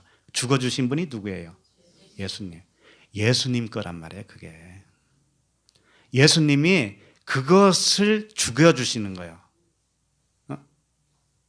그 선과 악이라고 하는 율법 조항이 있죠? 그것을 자기 육체로 완성을 시키는 거예요. 그러니까 누구 것이 되겠니? 그것은 내 것이고 내가 그걸 가지고 해결하는 거야. 이런 뜻이죠. 자, 그러면 이해가 안 되는 부분들이 있으면 이따가 나눠주시면 좋겠고요. 고린도전서 3장 16절을 좀 펴보세요. 고린도전서 3장 16절. 너무나 유명한 말씀이죠. 너희가 하나님의 성전인 것과 하나님의 성령이 너희 안에 계시는 것을 알지 못하느냐? 그러면 알지 못했다라는 기간이 있었다는 거예요, 없었다는 거예요? 있었다. 이게 아까 그 무리 중에 한 사람이 자기 곡간이 있었다 했잖아요. 자기 곡간. 그거예요, 바로. 네? 하나님이 주신 그 곡간이 있었어요. 있었는데 자기가 만든 소출은 밭에서 소출 난 거 있죠? 그게 뭐예요? 그것은 그 곡간에 들어갈 수 있어요, 없어요? 없어요. 자, 그러면 17절을 보세요. 17절. 누구든지 하나님의 성전을 더럽히면 하나님이 그 사람을 멸하시리라. 하나님의 성전은 거룩하니 너희도 그러하리라. 자, 이게 무슨 얘기냐면 하나님의 성전이 우리에게 있어요.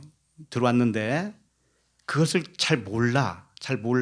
그러면은 어떻게 되냐면은 그걸 더럽힌 것이 되는 거예요. 근데 이 더럽혔다고 하는 단어가 푸데이로라는 단어이고요. 그 사람을 멸하시리라 그랬죠. 더럽히면 멸하신다고 그랬잖아요. 이 멸하신다고 하는 단어도 푸데이로예요. 같은 단어예요. 그러니까 이렇게 되겠죠. 누구든지 하나님의 성전을 멸하면 하나님이 그 사람을 멸하시리라. 이렇게 되겠죠. 같은 단어니까. 그거예요. 근데 다만 그 시간적인 시제만 좀 달라요. 이런 거예요. 누구든지 하나님의 성전을 멸하면 이렇게 할 때 이 푸데이레이라고 하는 현재형으로 쓰여 있어요. 현재형. 그러니까 현재 네가 그 하나님이 주신 성전을 멸하고 있으면 이렇게 되는 거예요. 현재적으로 멸하고 있으면 하나님이 그 사람을 멸하시리라. 이 멸하시리라는 이 푸데레이라고 그래가지고 미래형으로 써 있어요. 미래형. 그러니까 현재 내가 그 성전을 멸하고 있는 상태라면 그 후에 미래에 하나님께서 그 성전을 멸망시킬 거야. 이런 뜻이에요. 자, 이게 그러면은 이렇게 되는 거예요. 오늘 그 본문 말씀에 그 무리 있잖아요. 무리 중에 한 사람이 곡간을 헐고 큰 곡간을 진다고 그랬죠. 그러면 그 곡간을 헌다라고 하는 것이 뭐라고 했냐면은 진짜 헐고 이런 게 아니고 밑으로 내린다라고 하는 의미라고 그랬죠. 밑으로 내리고 그 위에다가 큰 곡간을 또 짓는 거예요. 그러니까 뭐냐면은 그 작은 곡간, 원래 주었던 곡간 위에다가 또 지면 어떻게 되냐면 그걸 처음 곡간을 멸하고 있는 거예요. 처음 곡간을 더럽히고 있는 거란 말이에요. 그렇죠? 그러면 하나님이 그 곡간을 헐 때가 온다 이거죠. 헐 때가 온다. 자기가 지은 곡간을 헌다 이거예요. 응? 그러니까 하나님이 이러잖아요. 누구든지 하나님의 성전을 더럽히면 그랬죠. 하나님의 성전을 멸하고 있으면 하나님이 그 사람을 멸한다고 했지 그 성전을 멸한다는 얘기는 아니죠. 그렇죠? 그 사람을 멸한다고 그랬잖아요. 그러니까 아까 본문 말씀에 네 푸시케, 네 영혼을 내가 도로 찾는다 이 말씀하고 똑같은 거예요. 그 사람을 멸한다는 거지. 그 사람을. 그 푸시케를 멸하겠다 이러는 거예요. 그러면 자기가 지은 그 성전 큰 곡간 그것도 자동적으로 없어질 거 아닙니까? 그럼 그 속에 뭐만 남아요? 남는 것은 원래 있던 곡간만 남는 거예요. 다시 성전의 전만 다시 남는 거예요. 자, 그 다음에 18절을 읽어볼까요? 18절. 아무도 자신을 속이지 말라. 너희 중에 누구든지 이 세상에서 지혜 있는 줄로 생각하거든 어리석은 자가 되라. 그리하여야 지혜로운 자가 되리라. 이게 앞에서 한 말씀과 똑같이 하는 거예요. 똑같이. 예? 표현만 다른 뿐이에요. 그러면 이런 거죠. 아무도 자신을 속이지 말라. 속이고 있는 것이 뭐냐면은 그 성전을 멸하고 있는 거예요. 하나님의 성전을 더럽히고 있는 거예요. 자신을 속이고 있는 것이. 너희 중에 누구든지 이 세상에서 지혜 있는 줄로 생각하거든. 이 세상에서 지혜 있는 줄로 생각하는 것이 뭐냐면 그 성전을 멸하고 있는 상태. 내가 행위로 다 할 수 있다라고 생각하는 게 뭐예요? 자기가 지혜롭다 그거잖아요. 그죠? 그것이 뭐냐면 하나님의 성전을 이렇게 멸하고 있는 거예요. 자기 성전을 짓는 거예요. 자기가. 응? 모래 위에 자기 집을 짓는 거죠. 근데 여기 이 세상에서라고 하는 단어가 아이온이에요. 아이온. 아이온은 원래 영원이에요. 영원. 이 세상에서 지혜 있는 줄로 생각하거든. 그러니까 다시 말하면 영원에서 지혜 있는 줄로 생각하거든. 이렇게 해도 되겠죠? 그런데 사실 이 아이온은 언제 사용하느냐면은 이 세상의 끝이 왔을 때를 말하는 거예요. 예를 들면 말세가 뭐예요? 이 세상 끝이잖아요. 그러면 세상 끝에는 뭐 무슨 징조가 일어납니까? 이렇게 물어봤을 때 세상 끝에 그때를 아이온이라고 이 단어를 쓴다 이거예요. 영혼은 영혼인데 세상 끝. 그러니까 영혼으로 들어가는 그 관문, 시작점 이때를 아이온이라고 하는 단어를 쓴다. 그러니까 이 세상에서 지혜 있는 줄을 생각하거든 이라는 게 뭐냐면은 자기가 지혜로웠다라고 여기고 있었네. 이렇게 회개가 될 때. 이게 세상 끝이에요. 내가 어리석은 자였네. 이걸 알 때가 언제냐면 그 사람의 세상 끝이란 말이에요. 세상 끝은 이미 영원히 시작됐다 이거예요. 그래서 이 아이온을 영원이라고도 쓰고 세상 끝이라고도 같이 쓰는 거예요. 끝난 점과 시작점을 그때 이 아이온이라고 하는 단어를 쓴다. 그래서 자신이 율법 아래에 갇혀 어리석은 자라고 생각할 때, 깨닫게 될 때 이게 세상 끝이라는 거예요. 세상 끝. 영혼의 시작. 세상의 끝, 영혼의 시작. 자, 그 다음에 19절 보면 이 세상, 여기서는 코스모스라고 되어 있어요. 아까는 이 세상에서라고 할 때 아이온이었는데 여기서는 코스모스예요. 일반적인 이 세상.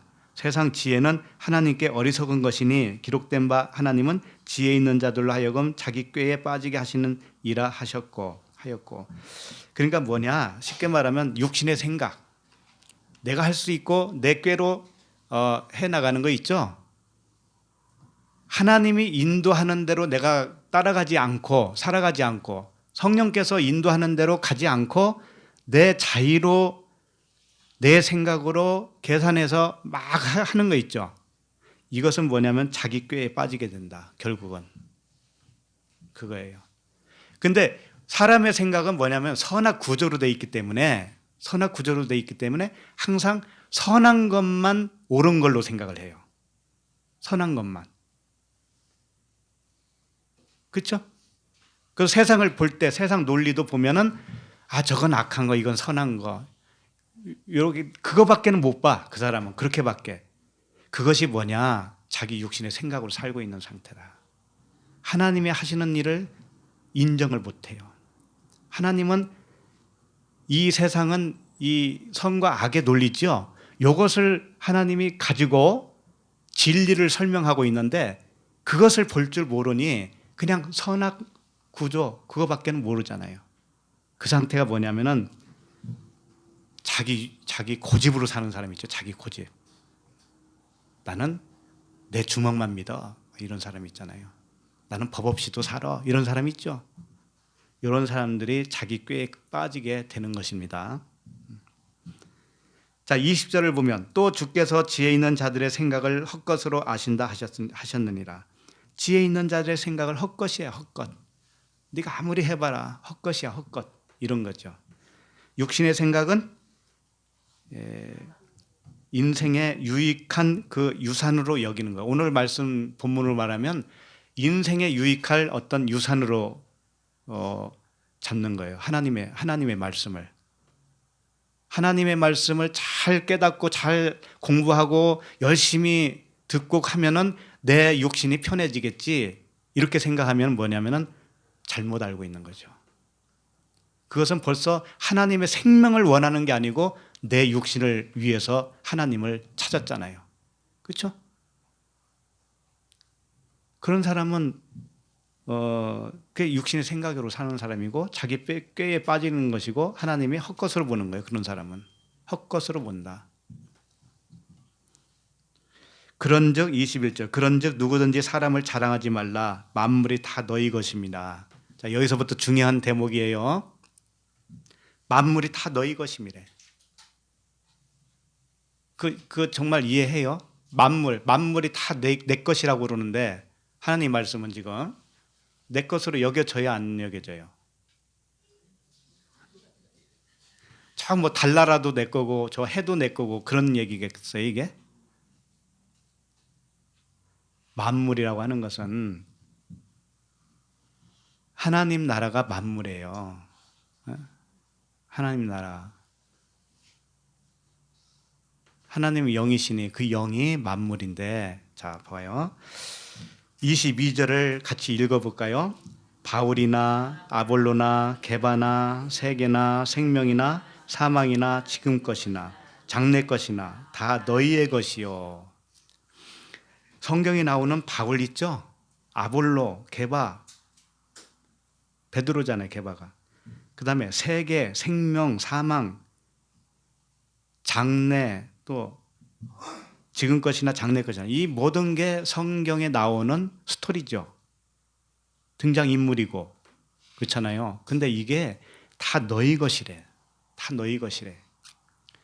이 뜻은 뭐냐? 너희 것이라고 하는 말씀은 이 소유격으로 되어 있어요. 내 소유다 이거예요. 내 소유. 그건 뭐냐? 이 말씀이 의미하고 있는 그 모든 만물, 영의 세계, 하나님의 나라를 알려주고 있는 도구였다 이거예요. 이 모든 것들이. 그러면 그게 너의 것이라고 하는 것은 뭐냐면은 그걸 통해서 이 바울이나 게바나 이 모든 태어남과 죽음과 이 모든 것들이 너에게 하나님의 나라가 무엇인가를 가르쳐 준 거야. 그래서 네 거라는 거예요, 그게. 그러면 바울을 섬기고 있으면 어떻게 되겠어요? 야, 막 바울처럼 살고 싶어, 막 그러잖아요. 어? 베드로처럼 좀 살기 싫어. 좀 다혈질인 것 같아. 어떤 사람은 그러대. 아브라함처럼 살고 싶어. 야곱은 좀 그래. 이삭처럼 살고 싶어. 야곱은 좀 속이고 막 그런 사람 같아가지고 싫어. 이게 뭐야? 이 모든 것이 너라는 거예요. 너라는 거예요. 너. 바울도 너고 게바도 너고 죽음도 너고 현재도 너고 미래도 너야. 성경에 나오는 모든 것이 너라는 거야. 너. 그런데 그 밑에 절을 한번 읽어볼까요? 너희는 그리스도의 것이요 그리스도는 하나님의 것이니라. 성경의 모든 말씀이 내 건데 또 나는 누구 것이라는 거예요? 그리스도의 것. 그리스도는 하나님의 것. 네, 이렇게 되는 거예요. 그래서 하나님 안에, 그리스도 안에, 또 그리스도가 내 안에, 또 아버지가 내 안에 이렇게 해서 하나가 되어버리는 거예요. 하나가. 그러니까 성경 말씀이 다 나에 대한 것이었고 모든 것이 다 그리스도였고 모든 것이 생명이었고 율법이 아니었다 이거예요. 율법이 아니었다. 이 세상의 이야기가 아니었다라는 거예요. 이 세상의 이야기가 아니에요.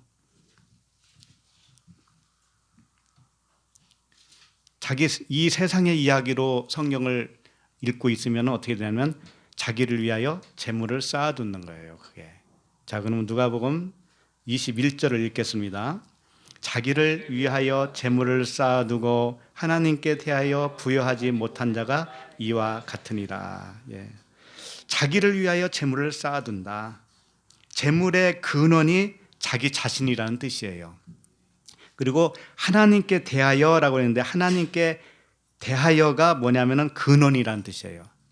그러니까 다시 말하면 하나님이 근원이 되어서 부여한 자가 진짜 부여한 자지 자기가 근원이 되어서 부여한 자는 그건 허당이다 이런 뜻이에요. 자기 생각에서 유발해서 나온 모든 것들 그것은 허당이다.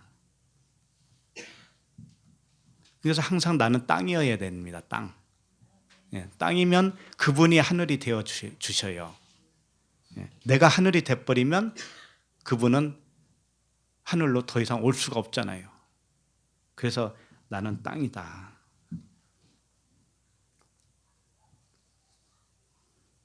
그러니까 하나님의 근원이 돼야 돼요. 그러니까 하나님에 대하여라고 하는 단어가 아이티오스예요. 근원. 하나님의 근원. 이런 거예요. 그래서 하나님이 모든 것의 근원인 것을 받아들이고 그 근원 되시는 하나님을 알기를 원하는 것. 영생이라는 건 뭐예요? 유일하신 참 하나님과 그가 보내신 자 예수 그리스도를 아는 거라고 그랬습니다. 예, 그렇게 안다라고 하는 것은 그분과 하나가 소통돼야 되고 그분과 함께 사는 것을 의미하고 있어요. 예, 그래서 언제나 육신의 생각이 겉사람이 낡아지고 나의 속사람 그 영을 하나님의 생명을 원하는 그 마음 내 마음 그것은 점점 더 성장하고 성숙해가고 이렇게 되어지기를 바랍니다. 아멘. 기도하겠습니다. 하나님 아버지 은혜를 감사합니다. 하나님의 말씀을 오해해서 표면적 율법으로 지켜서 이 세상에서 유익을 얻으려고 했던 탐심을 몽땅 버려지게 하여 주시옵소서. 오직 말씀을 은혜와 진리로 깨닫고 아버지 안에 있는 그리스도의 생명을 기업으로 받는 우리 모두가 되게 하여 주시옵소서. 예수 그리스도 이름으로 기도합니다. 아멘.